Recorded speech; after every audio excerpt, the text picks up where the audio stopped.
नमस्कार, 20 मिनट 20 खबर में आपका बहुत बहुत स्वागत है। मैं हूं आपके साथ ऋषिका। अगले 20 मिनट में हम आपको 20 अहम खबरों से रूबरू कराने वाले हैं। तो चलिए शुरू करते हैं 20 मिनट में 20 खबरों का सिलसिला। भारतीय अंतरिक्ष अनुसंधान संगठन ने रविवार सुबह 9:18 पर इतिहास रच दिया। इसरो आंध्र प्रदेश के श्रीहरिकोटा में सतीश धवन अंतरिक्ष केंद्र से अपना पहला नया rocket small satellite launch vehicle launch किया। इस रॉकेट के साथ आजादी सेट सैटेलाइट भेजा गया। इसके 75 पेलोड देश भर के 75 ग्रामीण सरकारी स्कूलों के 750 छात्र छात्राओं ने बनाए हैं। डिजाइन करने वाली लड़कियां भी लॉन्च के समय श्रीहरिकोटा में मौजूद रहीं। रॉकेट ने दोनों सैटेलाइट को उनकी निर्धारित कक्षा में पहुंचा दिया। EOS-002 एक अर्थ ऑब्जर्वेशन सैटेलाइट है जो 10 महीने के लिए अंतरिक्ष में काम करेगा। इसका वजन 142 किलोग्राम है। इसमें मिड और लॉन्ग वेवलेंथ इंफ्रारेड कैमरा लगा है। PSLV को लॉन्च पैड तक लाने और असेंबल करने में 2 से 3 महीनों का वक्त लगता है, जबकि SSLV सिर्फ 24 से 72 घंटों के भीतर असेंबल किया जा सकता है। इससे पैसे और समय दोनों की ही बचत होगी। धौलपुर में करीब 2 घंटे हुई जोरदार झमाझम बारिश ने लोगों को गर्मी से राहत तो दी, दूसरी तरफ नालों में उफान आने से सड़कों पर पानी भर गया, जिससे लोगों को खासी परेशानियों का सामना करना पड़ा। आपको बता दें कि जिले भर में करीब 8 दिन से उमस भरी गर्मी पड़ रही थी, जिससे लोग खासे परेशान थे। लेकिन रविवार सुबह से ही आसमान में घने काले बादल छा गए। सुबह करीब 9 बजे से जोरदार झमाझम बारिश का दौर शुरू हो गया, जो करीब 2 घंटों तक चला। जोरदार बारिश के साथ साथ तेज हवाओं का भी चलना शुरू हो गया, जिससे लोगों ने बड़ी राहत की सांस ली। लेकिन तेज बारिश से नगर परिषद धौलपुर की भी पोल खुल गई। नालों की सही ढंग से सफाई नहीं होने के कारण नाले उफान पर आ गए, जिससे सड़कों पर पानी भर गया। 4 पहिया और 2 पहिया वाहनों का निकलना मुश्किल हो गया और लोग हलकान नजर आए।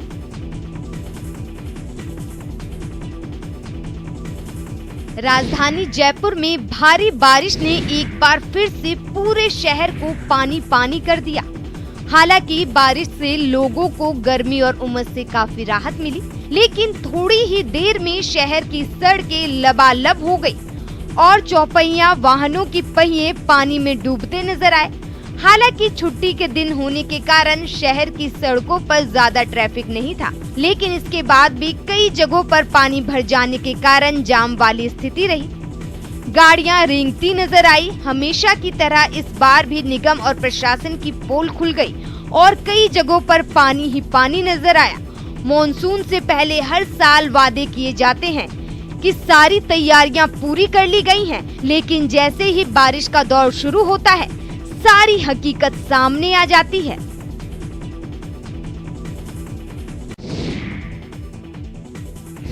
मॉनसून की बारिश कई इलाकों में लोगों के लिए मुसीबत का सबब बनती जा रही है। पहाड़ों से मैदान तक भारी बारिश ने आम जनजीवन अस्त व्यस्त कर दिया है। उत्तराखंड के पहाड़ों पर भी भारी बारिश के कारण लोगों को भारी परेशानियों का सामना करना पड़ रहा है। चमोली जनपद में लगातार हो रही मूसलाधार बारिश के कारण नदी नाले उफान पर हैं। बारिश से लगातार सड़कें अवरुद्ध होने की तस्वीरें जगह जगह से मिल रही हैं। कर्णप्रयाग ग्वालदम नेशनल हाईवे 3 अलग अलग जगहों पर बाधित हो गया है। पिंडर घाटी की लाइफलाइन कही जाने वाली सड़क भी फिलहाल बाधित है। वहीं हरमनी, नलगांव और पंती के पास मलबा आने से नेशनल हाईवे पर बंद हो गया है। इसके अलावा बद्रीनाथ नेशनल हाईवे भी पागल नाला टंकी के पास बंद है, जिससे हाईवे पर वाहनों की लंबी लाइन लग गई। इधर चमोली के कर्णप्रयाग क्षेत्र में अचानक पहाड़ों से भूस्खलन होने से कार मलबे में दब गई और क्षतिग्रस्त हो गई। गनीमत रही कि कार में कोई सवार नहीं था। तमिलनाडु के त्रिची में मुकोम्बो बैराज का पानी कोलिडम नदी में छोड़ा गया। कोलिडम नदी में पानी छोड़े जाने की ड्रोन तस्वीरें सामने आई हैं। 2 सप्ताह के भीतर दूसरी बार है जब कावेरी के अतिरिक्त पानी को रिलीज करने के लिए बैराज खोला गया है। मैटोर जलाशय पर बैराज के निर्माण के बाद पहली बार 17 जुलाई को खोला गया था। राज्य जल संसाधन विभाग के सूत्रों के मुताबिक मंगलवार को कोलिडम में 2000 क्यूसेक पानी छोड़ा गया, जैसे जैसे ऊपरी एनीकट में पानी बढ़ता गया, पानी रिलीज किया गया और 1 घंटे के भीतर 5000 क्यूसेक तक पानी छोड़ दिया गया, जो बुधवार सुबह तक 50,000 क्यूसेक तक चला गया। वहीं जैसे जैसे दिन चढ़ता गया ये 1 लाख को पार कर गया। फिलहाल मुक्कोम्बो से कावेरी नदी के बहाव को 25,000 क्यूसेक से बढ़ाकर 40,000 क्यूसेक कर दिया गया है और पूरा पानी कोल्लिडम नदी में छोड़ा जा रहा है। फिलहाल कावेरी और कोल्लिडम नदियों के तटीय इलाकों में रेड अलर्ट जारी कर दिया गया है।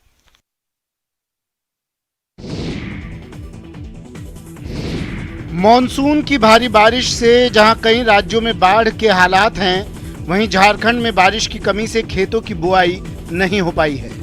इतना ही नहीं, जहां धान की रोपाई हुई है वो फसल झुलसने लगी है। ऐसे में इंद्रदेव की मेहरबानी बरसे, इसके लिए 200 गांवों के ग्राम प्रधानों ने कन्हाईश्वर पहाड़ पूजा की। इस दौरान कन्हाईश्वर की चट्टानों पर दूध से अभिषेक किया गया।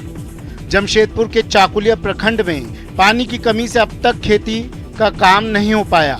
खेत बंजर पड़े हैं और धान के बिचड़े खेत में ही झुलस रहे हैं। क्षेत्र में बारिश हो, इसके लिए चाकुलिया प्रखंड की 16 मौजा के ग्रामीणों ने पश्चिम बंगाल सीमा से सटे आस्था के प्रतीक कन्हाईश्वर पहाड़ की पूजा की। लोगों ने पहाड़ पर भगवान शिव और पार्वती की श्रद्धा पूर्वक पूजा की। लोग गाजे बाजे के साथ खेत की पगडंडियों पर चलकर कन्हाईश्वर पहाड़ में दूध का लोटा लेकर पहुंचे और पूजा अर्चना कर भगवान का दुग्धाभिषेक किया। लोगों का मानना है कि पहाड़ पूजा के बाद बारिश जरूर होगी। 2 साल के कोरोना काल के बाद स्वर्ण नगरी एक बार फिर विदेशी सैलानियों से गुलजार होने लगी है और इन दिनों औसतन 40 से 50 विदेशी सैलानी स्वर्ण नगरी की खूबसूरती का दीदार करने पहुंच रहे हैं। इससे जैसलमेर के पर्यटन व्यवसायियों की आंखों में उम्मीदें नजर आ रही हैं। ज्यादातर पर्यटक यूरोप के इटली, स्पेन और फ्रांस से आ रहे हैं। इसके अलावा ब्रिटेन के साथ ऑस्ट्रेलिया और न्यूजीलैंड के सैलानी भी स्वर्ण नगरी की तरफ रुख कर रहे हैं। रविवार को भी ऐसा ही बड़ा समूह गड़ीसर सरोवर और सोनार दुर्ग की सैर करता दिखाई दिया। विदेशी पर्यटकों के एक बार पुनः जैसलमेर का रुख किए जाने से बड़े छोटे होटल वालों से लेकर हैंडीक्राफ्ट व्यवसायी, ट्रेवल एजेंट्स, गाइड्स, लोक कलाकार आदि बेहद उत्साहित हैं। दरअसल जैसलमेर में विगत वर्षों से देशी पर्यटक लाखों की संख्या में कमी आने के बावजूद ऐसे हजारों लोग हैं जो विदेशी पर्यटन पर लगभग पूर्ण रूपेण निर्भर करते हैं। ऐसे लोग 2 साल से ज्यादा समय से रोजगार को तरस रहे हैं। बड़े व्यवसायियों को भी अत्यधिक नुकसान झेलना पड़ा।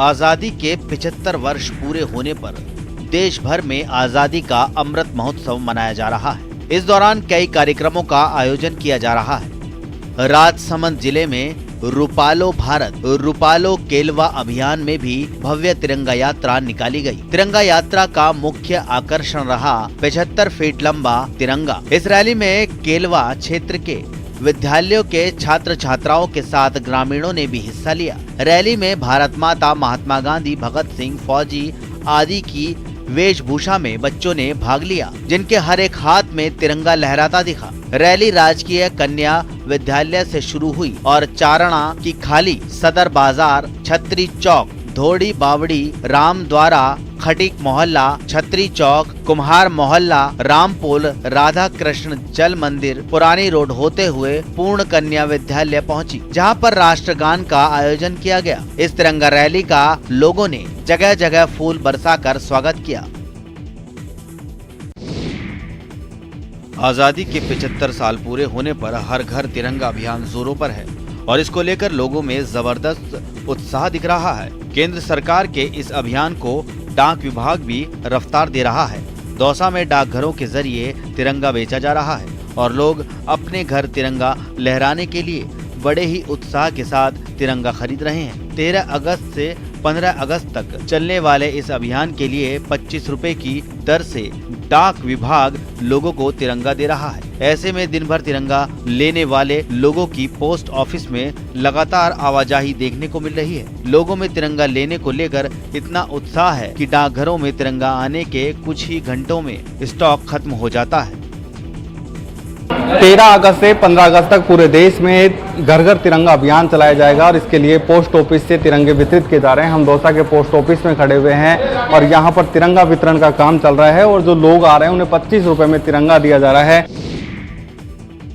आजादी के अमृत महोत्सव ने सभी को देशभक्ति के रंग में रंग दिया है। देश की स्वतंत्रता की 75वीं वर्षगांठ को लेकर लोग उत्साहित हैं और इस मौके को खास बना देना चाहते हैं। बाड़मेर के लोग भी उत्साहित हैं और इसका सबूत है ये तिरंगा जागरूकता रैली। ये रैली लोगों को जागरूक करने के लिए निकाली गई है और बता रही है कि 13 अगस्त से 15 अगस्त तक आओ हर घर घर तिरंगा फहराए, आजादी का अमृत महोत्सव मनाए। इस रैली का आयोजन मुस्लिम समाज की ओर से किया गया, जो स्थानीय जामा मस्जिद गांधी चौक से 11 बजे निकाली गई। बाड़मेर शहर डीएसपी आनंद सिंह राजपूत ने हरी झंडी दिखाकर रैली को रवाना किया। रैली गांधी चौक जामा मस्जिद से शुरू होकर सिटी कोतवाली, नेशनल हैंडलूम स्टेशन रोड होती हुई अहिंसा सर्किल रेलवे स्टेशन स्थित राष्ट्रीय ध्वज स्थल पहुंची, जहां लोगों ने राष्ट्रीय ध्वज के नीचे तिरंगे की आन बान और शान में मर मिटने का संकल्प लिया।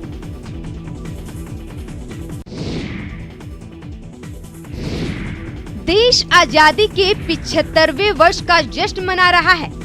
इस बार आजादी के जश्न के तहत आजादी का अमृत महोत्सव भी मनाया जा रहा है। प्रधानमंत्री नरेंद्र मोदी ने नागरिकों से 13 से 15 अगस्त को अपने घरों में तिरंगा फहराकर हर घर तिरंगा आंदोलन को मजबूत करने का आग्रह किया है। अन्य राज्यों और केंद्र शासित प्रदेशों की तरह जम्मू कश्मीर में भी स्वतंत्रता दिवस समारोह की तैयारी देखी जा रही है।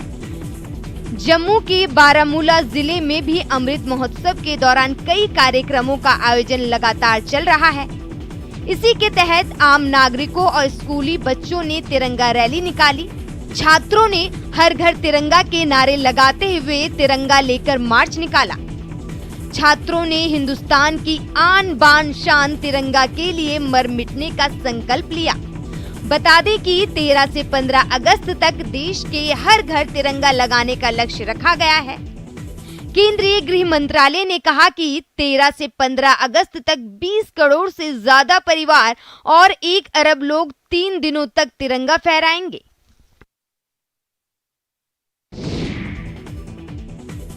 आजादी की 75 साल पूरे होने पर इसे यादगार बनाने के लिए कई कार्यक्रमों का आयोजन लगातार चल रहा है। इस मौके पर एसएसबी लखनऊ की 4थी बटालियन के बैंड ने एक मॉल में आजादी का अमृत महोत्सव मनाने के लिए हर घर तिरंगा अभियान के तहत लाइव शो का आयोजन किया। कार्यक्रम के दौरान पाइप बैंड, पीतल, एसएसबी, फ्रेंडियर लखनऊ के बैंड और जैज बैंड ने दर्शकों को मंत्रमुग्ध कर दिया। एसएसबी ने इस दौरान कई अत्याधुनिक हथियारों का भी प्रदर्शन किया। मंच का संचालन 4थी बटालियन के रतीश पांडे ने किया और उसके बाद ध्वजा संहिता से जुड़ी प्रश्नोत्तर प्रतियोगिता हुई। एसएसबी फ्रेंडियर लखनऊ के महानिरीक्षक ने मॉल में मौजूद नागरिकों को राष्ट्रीय शपथ दिलाई। कार्यक्रम में मौजूद लोगों के बीच करीब 3000 राष्ट्रीय झंडे वितरित किए गए। लखनऊ में एसएसबी का ये दूसरा ऐसा लाइव शो था।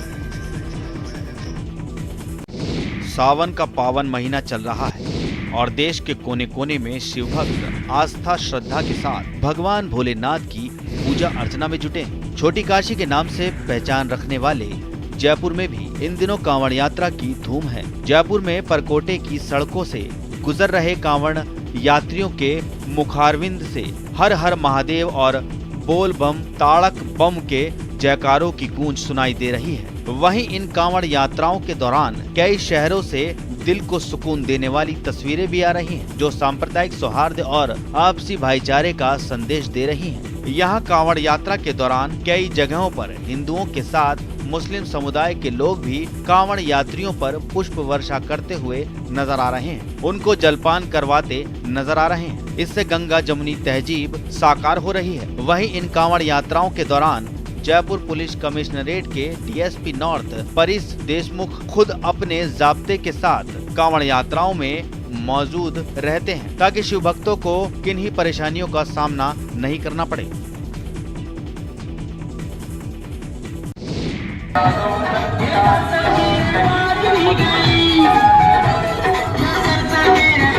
सावन का महीना है और शिव भक्तों का उत्साह 7वें आसमान पर है। अपने अपने तरीके से हर शिव भक्त अपने आराध्य की पूजा अर्चना में लगा है।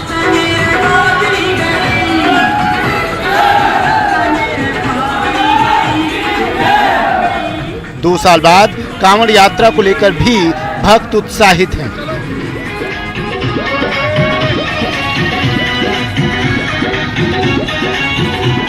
सावन अंतिम चरण में है और दौसा में नीलकंठ महादेव के भक्तों ने सावन के अंतिम सोमवार के लिए खास तैयारी की है। दौसा में शिव भक्तों ने अनूठे अंदाज में कांवड़ यात्रा निकाली। इस कांवड़ यात्रा में 51 फीट की 3 कांवड़ लेकर शिव भक्त निकले। दौसा शहर के गेटोलाव धाम से नीलकंठ महादेव तक की कांवड़ यात्रा खास रही। अपने कंधे पर 51 फीट की कांवड़ लिए शिव भक्तों का हुजूम शहर की गलियों से निकलता हुआ नीलकंठ महादेव मंदिर पहुंचा तो पूरा इलाका शिवमय हो गया।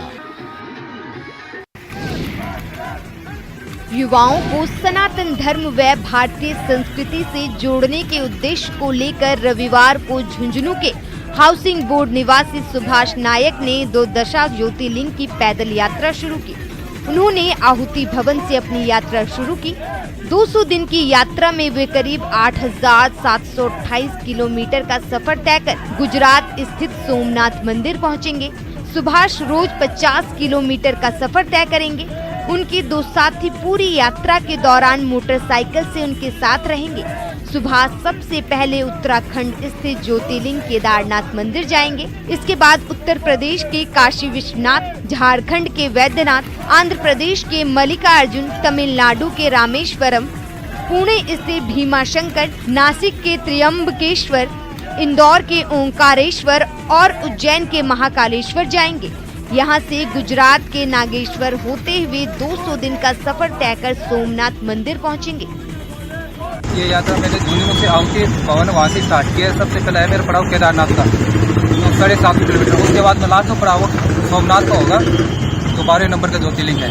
टोटल यात्रा मेरी होती है 8,728 किलोमीटर और पर डे 50 किलोमीटर निकालूंगा। भाई बहन के पवित्र प्रेम के प्रतीक के पर्व रक्षाबंधन में अब चंद दिन ही बाकी रह गए हैं। इस पवित्र पर्व पर बहनें अपने भाइयों की कलाई में राखी बांधकर उनके सुख समृद्धि की कामना करती हैं, तो भाई भी उनकी रक्षा का संकल्प लेते हैं। लेकिन कई भाई ऐसे हैं जो इस खास मौके पर भी अपने कर्तव्य पालन के कारण अपनी बहनों के पास नहीं पहुंच पाते हैं। लेकिन ऐसे भाइयों की भी कलाइयां सुनी रहेंगी। देश की सरहदों की निगरानी में मुस्तैद जवानों की कलाइयों पर राखी सजाने के लिए बाड़मेर की बेटियों ने 300 राखियां भेजी हैं। सरहद के जहांबाजों के लिए समुदाय के दायरे को पार कर नगर गांव की 140 अल्पसंख्यक बेटियों ने 300 रक्षा सूत्र सरहद की सीमा पर 24 घंटे तैनात रहने वाले जांबाजों को भेजे हैं। उनका मकसद है कि ये रक्षा सूत्र सरहद के शूरवीरों की कलाई पर सजें, क्योंकि देश की रक्षा करने के लिए फौजी भाई अपने घर परिवार से कोसों दूर सरहद पर तैनात हैं। भाई बहन के पवित्र प्रेम के प्रतीक रक्षाबंधन को लेकर बाजार गुलजार हो चुके हैं। रंग बिरंगी राखियां बाजारों की रौनक बढ़ा रही हैं और खरीदारों की भारी भीड़ उमड़ रही है। उत्तर प्रदेश के प्रयागराज में भी राखी के बाजार में रौनक छाई हुई है और कई किस्म की राखियां बिक रही हैं। लेकिन इस बार संगम नगरी में खास तौर पर योगी, मोदी और बुलडोजर राखी का क्रेज देखा जा रहा है। राखी खरीदने आ रही बहनों का कहना है कि योगी और मोदी सरकार में जहां कई विकास कार्य हुए हैं, वहीं महिलाएं भी खुद को पहले से ज्यादा सुरक्षित महसूस कर रही हैं। बहनों का कहना है कि यूपी में योगी सरकार माफिया पर बुलडोजर चला रही है। यही वजह है कि लोगों को बुलडोजर की राखियां भी खूब भा रही हैं। राखी दुकानदार कादिर भाई के मुताबिक योगी, मोदी और बुलडोजर राखी की इतनी डिमांड है कि वे पूरी नहीं कर पा रहे हैं।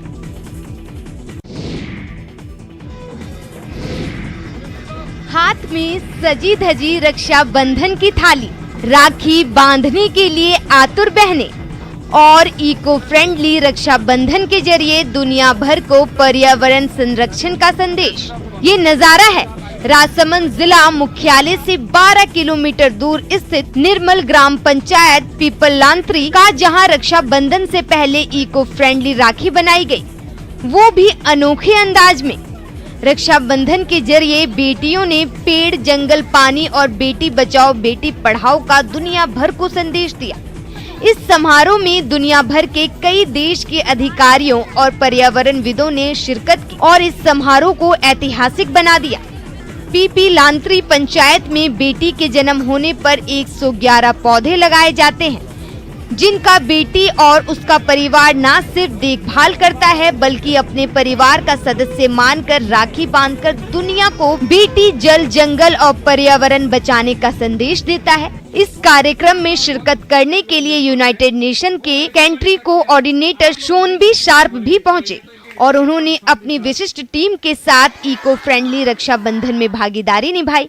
उन्होंने कहा कि पीपलांत्री का ये मॉडल अगर दुनिया आत्मसात कर ले तो दुनिया भर में ग्लोबल वार्मिंग और पर्यावरण संकट की समस्या खत्म हो जाएगी।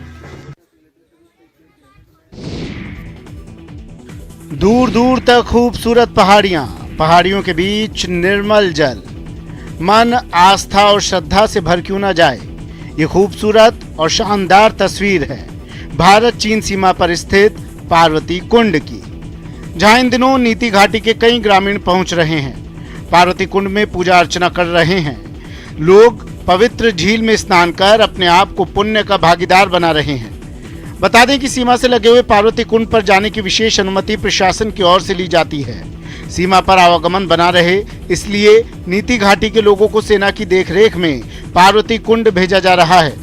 पार्वती कुंड पहुंचकर स्थानीय लोग पोड़ा नृत्य और झूमेला लगा रहे हैं, साथ ही भारतीय सेना का आभार प्रकट भी कर रहे हैं।